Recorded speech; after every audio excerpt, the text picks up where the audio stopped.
க்ரீமியாக அப்புறம் ஸ்பைஸியாக பாஸ்தா வேணுமா? அதுவும் சீஸ் இல்லாமல்? அட ஆமாங்க.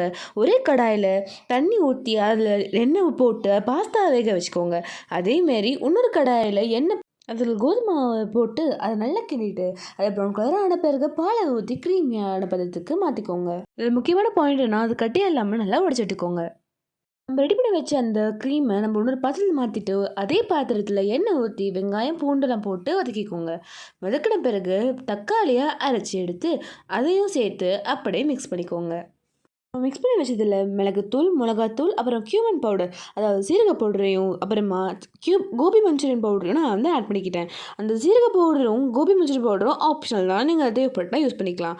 அது கூடயே நம்ம ஏற்கனவே ரெடி பண்ணி வச்சிருந்த க்ரீமையும் நல்லா மிக்ஸ் பண்ணிக்கிட்டேன். மிக்ஸ் பண்ணிவிட்டு அது நல்லா க்ரீமியான பதத்துக்கு வந்த பிறகு நம்மளோட பாஸ்தாவை அதில் வந்து ஆட் பண்ணிக்கணும்.